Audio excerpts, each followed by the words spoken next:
और मस्त होंगे और अपनी पढ़ाई को बहुत ही अच्छे तरीके से कर रहे होंगे। जैसा कि आप लोग जानते हो कि आपका मैथमेटिक्स का पेपर 3 फरवरी को होने वाला है, तो उसी को देखते हुए हम एक आज वीडियो लाए हैं जो कि आपका फॉर्मूला पे, यानी आज के वीडियो में हम लोग समाकलन जो कि आपका चैप्टर नंबर 7 है उसका पूरा कंप्लीट फॉर्मूला एक ही वीडियो में देखने वाले हैं। तो आप सभी बच्चे इस वीडियो को लास्ट तक देखिएगा, क्योंकि फार्मूला से डायरेक्ट भी ऑब्जेक्टिव में क्वेश्चन बनते हैं और ये फार्मूला आपको हेल्प भी करते हैं सब्जेक्टिव में। तो आइए एक एक करके सारे फार्मूलाज को देखते हैं, सभी बच्चे ध्यानपूर्वक इसको देखिएगा। तो फर्स्ट फार्मूला आपका इंटीग्रेशन में आते हैं। अगर आपके पास यहाँ 1 हो और 1 का इंटीग्रेशन करना पड़े dx के रेस्पेक्ट में, तो ये आपका x के रेस्पेक्ट में ये x आ जाएगा।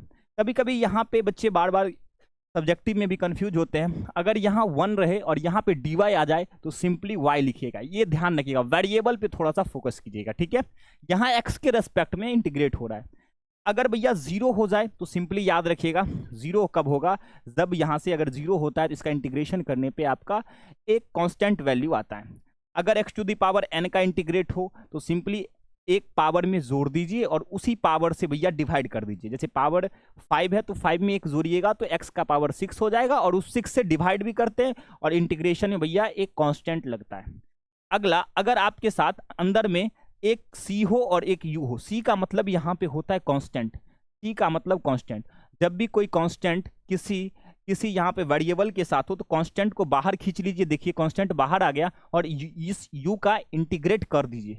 अगला, अगर आपके पास 1/x हो और उसका इंटीग्रेशन करना हो तो उसका log x होता है और प्लस में कांस्टेंट, ये e का मतलब है नेचुरल लॉग से मतलब होता है।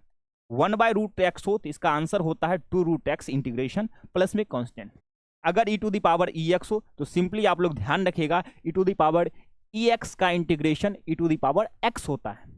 नेक्स्ट मैं चर्चा करने वाला हूं, अगर a to the power x हो जाए इसका इंटीग्रेशन क्या होता है, तो simply a to the power x log a होता है। कभी कभी यहाँ पे बेस ई रहे तो घबराना नहीं है, e का सिंपली मतलब है नेचुरल लॉग से मतलब है, प्लस में कांस्टेंट भी आता है।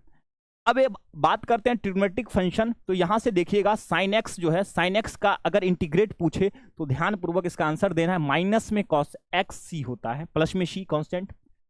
कॉस का पूछे इंटीग्रेशन तो आप लोग कहिएगा sine x, sec square x tan x. ऐसे भी याद रख सकते हैं उल्टा भी, जैसे कि मैं पूछूं किसका डिफरेंशिएशन सेक स्क्वायर एक्स होता है तो सही बच्चे कहेंगे भैया टेन एक्स का होता है sec square x, tan x का होता है सेक स्क्वायर एक्स, तो सेक स्क्वायर एक्स का इंटीग्रेशन क्या होगा, टेन एक्स। मैं पूछूंगा किसका साइन एक्स का डिफरेंशिएशन कॉस होता है तो इसका उल्टा कॉस का साइन होता है। कॉस में जाओगे तो माइनस साइन एक्स होता है, तो साइन का पूछे तो इधर माइनस लगा देना, ये चीज कॉम्बिनेशन याद रखना है। अब कॉशेक स्क्वायर एक्स का इंटीग्रेशन बात करें तो माइनस का कॉट एक्स होता है, आप लोग जानते हो ना कॉट एक्स का डिफरेंशिएशन माइनस का कॉशेक होता है, तो यहाँ पे उल्टा चलता है reverse. Sec x tan x का पूछे तो सेक एक्स सिंपली होता है, प्लस में कांस्टेंट वैल्यू होता है। अगर यहीं पे आ जाए कॉसेक कॉट एक्स तो यहाँ पे माइनस का कॉशेक एक्स प्लस में सी होता है। ये ट्रिग्नोमेट्रिक फंक्शन यहाँ से फिनिश होता है। आगे कुछ फॉर्मूला इसी में है, ध्यान से देखिएगा। अगर tan x का पूछे तो याद रखिएगा log में sec x होता है। अगर यहीं पे बात करें तो यहाँ पे माइनस, अगर sec cos में लिखिएगा sec को तो माइनस का log cos x प्लस में c होता है, यानी कांस्टेंट होता है। नेक्स्ट अगर मैं बात करूं, अच्छा यहाँ नीचे लिखा ही हुआ है, बहुत अच्छी बात है, यहाँ पे लिखा है माइनस में log cos x dx, ये भी ध्यान रखिएगा, cos x प्लस में कांस्टेंट, ये चीज ध्यान रखिएगा। अगला, अगर cot x है, cot x का simply log sin x plus C होता है, माइनस में लिखिएगा, माइनस में यहाँ पे नहीं लिखा है, अगर माइनस में लिखिएगा तो इस तरह आ जाएगा, माइनस का log sin का यहाँ पे आ जाएगा cosec प्लस में सी कांस्टेंट, ये ध्यान रखिएगा। अब sec का आता है, sec में भी sec में फॉर्मूला 2 होते हैं। sec x का बात करें तो ये फॉर्मूला यहाँ पे बनता है, log के अंदर sec प्लस tan के फॉर्मेट में बनता है, प्लस में कांस्टेंट। यहाँ पे sec x का ये फॉर्मूला आपको कभी कभी सब्जेक्ट ऑब्जेक्टिव में काम आएगा, इसको ध्यान रखिएगा। ये होता है log tan के अंदर पाई/4 प्लस में x/2 और यहाँ पे कांस्टेंट होता है। अगर cosec की बात करें तो सिंपली आपका होता है log cosec x माइनस का cot x प्लस कांस्टेंट।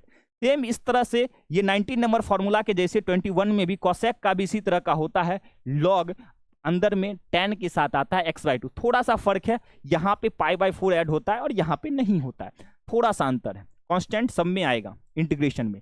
अब ITF का फॉर्मूला ले चलते हैं इंटीग्रेशन में, देखते हैं। अगर 1/√1 माइनस एक्स स्क्वायर हो तो साइन इनवर्स एक्स होता है। अगर यहीं पे बात करें अगर यहीं पे माइनस लग जाए इसके साथ तो सिंपली कहोगे कॉस इनवर्स एक्स।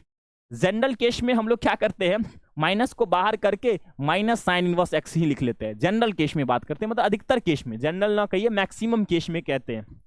यहीं पे 1/√1 प्लस एक्स स्क्वायर हो, इसका इंटीग्रेशन tan इनवर्स एक्स होता है। अगर माइनस लग जाए तो cot इनवर्स एक्स हो जाएगा। ये आप लोग डिफरेंशिएशन में देखे हो। अगर 1/mod के अंदर यहाँ पे x हो और √(x²- 1) हो तो sec इनवर्स एक्स होता है। यहीं ऊपर में -1 आ जाए तो इसका इंटीग्रेशन cosec इनवर्स एक्स होता है। ये ITF के कुछ फॉर्मूलाज थे। आगे बढ़ता हूँ, फॉर्मूला आगे देखता हूँ। कुछ आइएगा स्पेशल फॉर्मूला देखिएगा। अगर इंटीग्रेशन निकालना है dx बाई डिनोमिनेटर में हो x² - a² तो सिंपली 1/2a होता है लॉग, और यहां पे x - a by x plus a plus में कांस्टेंट होता है। अगर यही चीज उल्टा कर दे a² - x², यहां पे 1/2a लॉग सेम रहेगा। अब ये देखो टर्म उल्टा हुआ है तो a प्लस x, ये भी ऊपर नीचे हो जाएगा और ये a - x प्लस में कांस्टेंट। ऐसे ही अगर दोनों प्लस में आ जाए, अब यहां पे एक चीज ध्यान रखना, जैसे कि यहां पे dx है बाय a² प्लस x², या फिर पूछ ले उल्टा कर दे तो क्या ही फर्क पड़ता है। आप लोग जानते हो एडिशन कम्यूटेटिव लॉ को फॉलो करता है। a² प्लस x² लिखा रहे या फिर x² प्लस a² लिखा रहे, डिनोमिनेटर में बतवाई सेम है। तो ये होता है 1/a tan inverse x/a plus c। ये भी इंपोर्टेंट फॉर्मूला है, बिल्कुल ध्यान रखिएगा। अगर यहीं पे आ जाए, यहाँ पे भैया a² प्लस x², इसका एक और फॉर्मूला होता है -1/a cot inverse x/a plus में c। अगर 1/a tan इनवर्स x/a है, सिर्फ इसमें माइनस लगा दीजिएगा तो cot में ये बदल जाएगा। नेक्स्ट बात करते हैं 32 नंबर, dx बाई, अब रूट वाला देखिएगा, रूट के अंदर आ जाए a² - x², इसका होता है sine inverse x/a plus c। अब यही चीज यहां पे कुछ नहीं कीजिएगा, सिंपली माइनस लगा दीजिएगा तो साइन जो है कॉस में बदल जाएगा, यानी x/a प्लस कांस्टेंट सेम रहेगा, कॉस इनवर्स में ये बदल जाएगा। देखो सेम फॉर्मूला है। अगर √(x² प्लस a² आ जाए डिनोमिनेटर में तो ये फॉर्मूला log x प्लस, इसी को उठा के पेस्ट कर दो, √(x² प्लस a² प्लस में कांस्टेंट। अगर यहाँ पे माइनस रूट अंडर आ जाए x² - a², सिंपली कुछ नहीं कीजिए, log x प्लस और इसी को उठा के पेस्ट कर दीजिए, x² रूट के अंदर माइनस का a² प्लस में कांस्टेंट वैल्यू। नेक्स्ट बात करें, अब इस तरह का फॉर्मूला बने dx by x √(x² - a², तो simply 1/a sec inverse x/a plus में c। देखो इतना कॉम्प्लिकेटेड नहीं कीजिएगा, जितना आपसे मैक्सिमम ध्यान से देखिएगा वीडियो को, और आप पहले भी पढ़े हो तो आपको अच्छे तरीके से रिवाइज हो जाएगा। dx बाई x, और यहीं पे यही चीज को x² - a² रहे, कॉशेक में लिखना हो तो सिंपल माइनस लगा दीजिएगा, ये same formula -1/a cosec inverse x/a plus में कांस्टेंट। नेक्स्ट बात करें √(x² प्लस a², अब रूट के अंदर हो बट न्यूमरेटर में हो तो क्या करना है देखिएगा, x/2 यही उठा के पेस्ट कर दीजिए, √(x² प्लस a²/2 लॉग, देखो पीछे वाला चल रहा है x plus √(x² plus a² mod के अंदर प्लस में कांस्टेंट। अगर यहाँ पे माइनस आ जाए तो सिंपली x/2 लिखोगे, यही उठा के पेस्ट कर दोगे, यहाँ माइनस आ जाएगा a²/2 लॉग x प्लस, यहाँ पे यही उठा के पेस्ट कर देना, यानी √(x² - a² प्लस में c कांस्टेंट आ जाएगा। ये कब करोगे, जब न्यूमरेटर में आए, अंडर रूट में। न्यूमरेटर में अंदर में है क्या, √(a² - x² dx निकालना है तो x/2 सेम रहेगा, यहाँ तक √(a² - x², इसी को कॉपी पेस्ट करना है, जानते हो, प्लस a²/2। अब यहाँ पे कहानी लॉग वाला नहीं आता है, यहाँ पे आता है साइन इनवर्स x/a प्लस में कांस्टेंट। एक चीज ध्यान से सुनिएगा, पार्ट्स बाय रूल पे ये चलता है, जिसे हम लोग आइलेट भी कहते हैं। आइलेट का मतलब थोड़ा सा सुन लीजिएगा, आई का मतलब होता है ITF यानी इनवर्स ट्रिग्नोमेट्रिक फंक्शन, एक यहाँ पे L का मतलब होता है लॉगरिथमिक फंक्शन, A का मतलब अलजेब्रिक फंक्शन, और T का मतलब होता है ट्रिग्नोमेट्रिक फंक्शन, और E का मतलब होता है एक्सपोनेंशियल फंक्शन। इस तरह के फंक्शन को पार्ट्स बाय रूल से करते हैं, और ये मल्टीप्लाई में होता है। जैसे कि यहाँ पे u इंटू वी है, इसका इंटीग्रेशन करना है तो सिंपली u, पहले तो देख लो आइलेट से कौन पहले है, जो भी फंक्शन गिवन है तो u अगर मान लो पहले, तो u को रोक लो, सेकंड वाले का इंटीग्रेट कर दो, पहले वाले को रोक लो, सेकंड वाले का इंटीग्रेट कर दो, फिर माइनस लिखो, फिर इंटीग्रेशन लगाओ, और ये होल का, ये पूरे का क्या करो, फर्स्ट वाले का डिफरेंशिएट करो, फर्स्ट वाले को डिफरेंशिएट, सेकंड वाले को इंटीग्रेट, और होल का इंटीग्रेट। फिर से सुनना, पार्ट्स बाय रूल में सिंपली पहले आइलेट पे चेक करना, फिर क्या करना, जो फर्स्ट है u को रोक लेना, सेकंड वाले भी का इंटीग्रेट करना, माइनस लगाना, फिर इंटीग्रेशन, होल वाला लगाना, पहले वाले का डिफरेंशिएट, सेकंड वाले का इंटीग्रेट, फिर वहां से जो वैल्यू आए उसको होल का इंटीग्रेट करना, ये पार्ट्स रूल है। अगला धीरे धीरे आगे बढ़ते हैं और ये जो है आपका फॉर्मूला आगे बढ़ता हुआ यहां तक पहुंचता है। अगर e to the power x हो, इस पे क्वेश्चन शॉर्ट में भी बनते हैं, लॉग में भी बनते हैं। शॉर्ट में कंपेयर करके डायरेक्ट भी दे सकते हो, लॉग में आपको प्रोसीड करना पड़ेगा, यानी बनाना पड़ेगा आगे। अगर एक फंक्शन है और उसके साथ उसका डेरिवेटिव भी अवेलेबल, जैसे यहाँ पे साइन एक्स हो और इसका डेरिवेटिव यानी कॉस एक्स भी हो अवेलेबल हो, तो इसका आंसर होता है कि e to the power x, और डायरेक्ट आंसर लिखोगे फंक्शन x एफ एक्स लिखोगे, यानी साइन एक्स लिख दोगे। साइन है और उसका डेरिवेटिव कॉस अवेलेबल हो तो ऐसा कर सकते हो। अगर यही चीज e to the power kx आ जाए, तो यहाँ पे ये जो पावर में k आया यहाँ पे अवेलेबल होना चाहिए फंक्शन के साथ k अवेलेबल होना चाहिए, और इसका डेरिवेटिव यानी ये जो फंक्शन है इसका डेरिवेटिव अवेलेबल होगा, तो हम लोग डायरेक्ट लिखेंगे e का पावर kx, और जो फंक्शन है उसको लिख के प्लस में कांस्टेंट सम में लगेगा। ये बातें क्लियर है क्या? बिल्कुल क्लियर होगा। आगे बढ़ता हूं मैं, आइएगा अब जो है डेफिनिट इंटीग्रल का कुछ फॉर्मूला, वो जो फॉर्मूला अभी आपने पढ़ा वो इनडेफिनिट का था, थोड़ा सा हम डेफिनिट पे भी चर्चा कर लेते हैं। सिंपल है, अगर एक फंक्शन है और उसका लिमिट अपर लिमिट b है a है, तो आप फंक्शन का जब इंटीग्रेट करते हो तो एक बार अपर लिमिट डालना है और एक बार लोअर लिमिट डालना है, और जब अपर लिमिट डालते हो तो याद रखना है उसके बाद माइनस का साइन लगाते हैं। देखो अपर लिमिट के बाद माइनस का साइन आपको लगाना पड़ेगा, और यहाँ पे आपको ये जो फंक्शन है ये जो फंक्शन है इसका इंटीग्रेशन एफ एक्स है, ये चीज ध्यान रखना है, एक्स के जगह डालना है। अगर मान लो दोनों का भैया ऐसे सेम हो जाए, दोनों का अपर लिमिट और लोअर लिमिट सेम हो जाए, तो सिंपली मैं जानता हूं यहां भी अगर a आ जाए यहां भी a जाए तो ये एफ ए कट जाएगा। यानी हम लोग जानते हैं कि अगर लिमिट सेम हो जाए, ऑब्जेक्टिव के लिए भी बहुत महत्वपूर्ण है, upper limit lower limit same हो जाए तो उस फंक्शन का जो इंटीग्रेशन होगा वो बिल्कुल लड्डू हो जाएगा, जीरो हो जाएगा।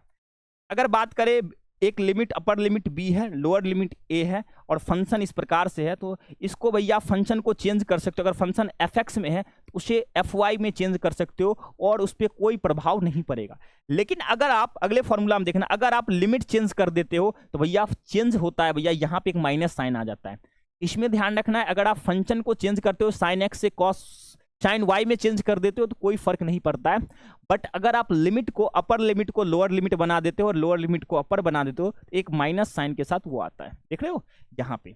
आगे बात करता हूँ नेक्स्ट फॉर्मूला, अगर इस तरह से हो एफ एक्स डी एक्स और यहाँ से बी ए से बी हो, यानी लोअर लिमिट ए अपर लिमिट बी, इसको भैया अलग अलग ब्रेक करके लिख सकते हो आप। जैसे ए से सी गए फंक्शन और यहाँ फिर सी से बी, यानी मेरा मेन कहने का मतलब है आपको ए से बी जाना था तो आप ऐसे भी ट्रेवल कर सकते हो, ए से सी गए और सी से बी गए, यानी लोअर लिमिट ए से अपर लिमिट सी तक, फिर सी से बी तक, यानी आपको ए से बी तक पहुंचना था, फंक्शन वही रहेगा। आगे मैं चर्चा करना चाहता हूं, ये है अगर अपर लिमिट यहाँ b है, लोअर लिमिट a है और फंक्शन इस प्रकार है, इसको आप ऐसे लिख सकते हो, यहाँ पे a है और ये b लिमिट यही रहेगा, और ये जो दोनों लिमिट है इसको ऐड करना है। दोनों लिमिट क्या है, a है और b है, और फंक्शन में जो मान लो ये x है इससे घटा लो, a प्लस बी माइनस का x अंदर में आएगा, दोनों लिमिट को जोड़ो और जो फंक्शन में ये x है उससे घटा लो, और ये सारा चीज सेम रहेगा। अगर यहीं पे लोअर लिमिट जब जीरो हो जाए, सेम रूल लगता है, a प्लस जीरो और यहाँ पे फंक्शन x है इसको घटाओगे तो ये a माइनस एक्स होता है। सिंपली यही चीज को थोड़ा सा आगे करके लिखा गया, प्रोसीड थोड़ा सा प्रोसेस, यहाँ पे a माइनस एक्स, यानी जीरो से ऐड करोगे तो वो तो a ही रहेगा, ध्यान रखिएगा ये दोनों फॉर्मूला आपका सेम ही है। आगे बढ़ता हूं मैं, आगे बढ़ता हूं, 6 नंबर है और ये 7। आगे बढ़ता हूं, अगर यहाँ पे जीरो हो, 2 टाइम्स ऑफ लिमिट a हो और यहाँ पे फंक्शन हो, इसको ऐसे करके लिख सकते हो 0a और एफ एक्स प्लस में यहाँ पे f2a minus x D x. इसको ज़्यादा यहाँ पे ध्यान देना है, थोड़ा बहुत ध्यान दीजिएगा, सभी फॉर्मूला पे इस तरह से होता है। अगला, अगर मान लो कि इस तरह से 0 2a यहाँ पे गिवन हो और फंक्शन हो, इसको ऑड और इवन फंक्शन चेक करते हैं, ध्यान से सुनिएगा, इसको ऑड और इवन चेक करते हैं। अगर ये इवन हो जाए, ध्यान से, यहाँ पे ऑड इवन का चर्चा यहाँ पे नहीं है, अगले स्लाइड में होगा। हाँ, 2 टाइम्स ऑफ यहाँ a0 लिख सकते हैं, एफ एक्स डी एक्स लिख सकते हैं, इफ 2a माइनस एक्स बराबर एफ एक्स, और यहाँ पे ये 0 के बराबर हो जाए, कंडीशन आप लोग देख लीजिएगा इस प्रकार से, यहाँ पे लिखा भी है माइनस का एफ एक्स आ जाए। अगर यही चीज 8 टाइम्स ऑफ एन ए हो जाए, एफ एक्स डी एक्स हो जाए, तो एन बाहर हो जाता है और ये लिमिट 0 से a बन जाता है, एन को आप बाहर कर लेते हो और यहाँ से एफ एक्स डी एक्स हो जाता है, जब आपका एफ एक्स बराबर एफ ए प्लस एक्स हो, ये चीज ध्यान रखेंगे। अगला, एक प्यारा सा ये इस पे शॉर्ट क्वेश्चन भी बनता है, ध्यान से सुनिएगा, ऑब्जेक्टिव भी ढेर सारा बनता है।